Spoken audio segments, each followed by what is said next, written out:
Well,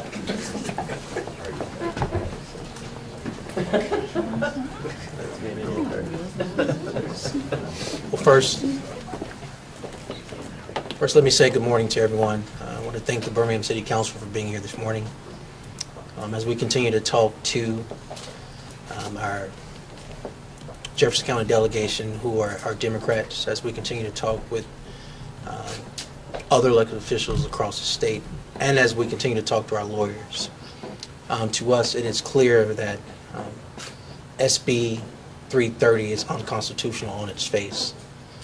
Now, I want to share that we are not here to defend the Birmingham Waterworks. If anything, I understand how the average citizen literally feels about their experience with the waterworks. We don't want to shortchange that. But at the exact same time, I want to be crystal clear.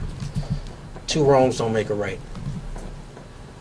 Two wrongs do not make a right, and everything in SB 330 on its face is unconstitutional. This bill does not take politics out of the waterworks. It actually inserts more into the Birmingham Waterworks. It allows some things that are questionable, that are unethical and unconstitutional on its face, such as, here's an example. It allows elected officials to double dip. An elected official can appoint themselves. An elected official can appoint another elected official. That's not less politics, that's more. Elected official can get paid while on its board, which, again, according to the state of Alabama, is unconstitutional. But it doesn't protect the operational integrity of the waterworks as well. We're concerned about the ratepayer and the ratepayer only. And as we understand it, we have a bond deal that is imminent, and they are in works to go to meter readers, which is what all the ratepayers deserve and need and want. This bill disrupts all of that. There's something else that is critical and important before I turn this mic over to President Dr. Randall Woodfin. We live in America. Representation matters. It matters at all forms of levels of government, federal level, state level, local level. Representation matters. Representation matters as it relates to our public boards, particularly our public utilities. We all know that Jefferson County makes up 91% of the ratepayers. And within that, 44% of those ratepayers live in the city limits of Birmingham. This new board does not reflect either one of those. We have to call it what it is. It is a taking. And this lawsuit is our way to fight something that we know is not just a taking, but many provisions of this bill are unconstitutional and questionable as it relates to ethics on its face. With that said, I turn the mic over to President Dr. Randall Woodfin. Thank you, Mayor. I just want to reiterate a few things that the Mayor mentioned about the ethical considerations of SB 330. The fact that, this bill allows elected officials to be appointed to these positions and even appoint themselves, the fact that it allows double dipping, the fact that this bill excludes the opportunity for the public to be able to bring their concerns and their complaints before the board is directly in conflict with what we believe democracy is all about. The fact that the Republican majority of the state legislature used false information to promulgate this legislation is abhorrent. There were many outright lies that were stated multiple times, many times over. It was stated that the mains replacement maintenance program is on a 300-year cycle. That is completely false. If you live in the city of Birmingham or within the Birmingham Waterworks area that's served by Birmingham Waterworks, you know that there's mains replacements happening all over the city. And that cycle, that is on a 38-year replacement cycle. The fact about the information that was promulgated about the number of ratepayers in Jefferson County and in the city of Birmingham, that's completely false. What the mayor stated about 92% of the customers being in Jefferson County and 40+% being in the city of Birmingham, these are facts.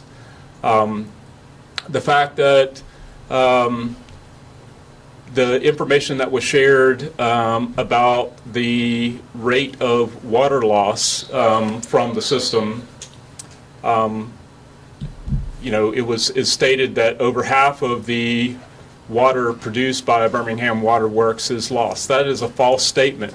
The truth is that only about a third of the water produced is lost, and that's about average for our part of the country. So I just want to really highlight that not only are there ethical concerns built into this legislation, there are strong concerns about the way this legislation was passed, and without opportunity for people who represent the ratepayers to be involved in the conversation.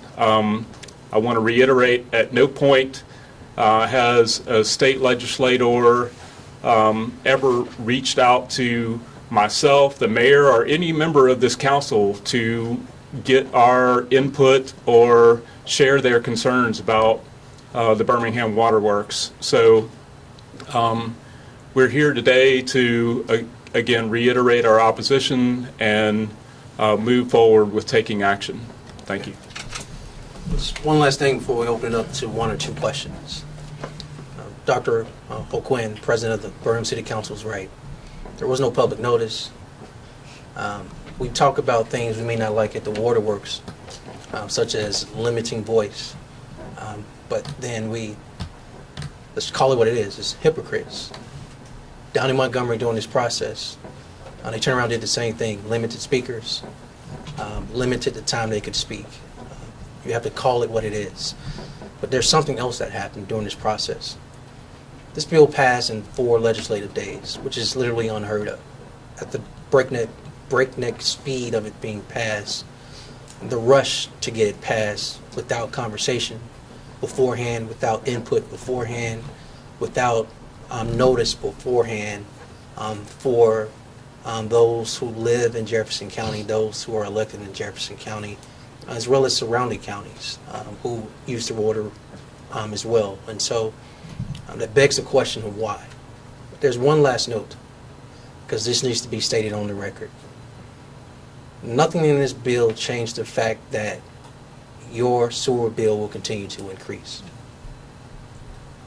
It will continue to increase. This bill doesn't shield or protect the ratepayer from that increase.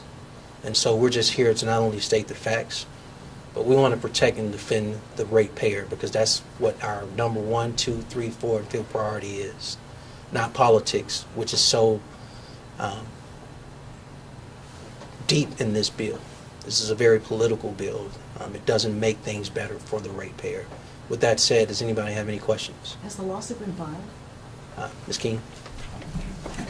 Yes, the lawsuit has been filed in the Middle District, and the plaintiffs are the mayor in his official and individual capacity, as well as all of the city councilors. What's the argument that you're making in this lawsuit? So what has been filed is an emergency motion in conjunction with a verified complaint for temporary restraining order, preliminary injunction, and declaratory relief. The suit is against Governor Ivey and the Attorney General. This emergency TRO highlights several deficiencies of SB 330, and essentially speaks to the fact that the passage of SB 330 will result in disproportionate representation of the ratio of customers served by the proposed regional board. We are also alleging several state, federal constitutional violations, federal mainly. What is Thank the you all. lawsuit requesting? What is the action that you would like to result from this lawsuit? We would like for this bill to be, we would like for the governor to not sign this bill, and we would like for it to be sent back to the legislature to make appropriate changes. With that, I think we're going to wrap up now. Thank you, all. everybody. Thank you so much. Council will be heading back over for their council meeting. Thank you for being here on late notice today.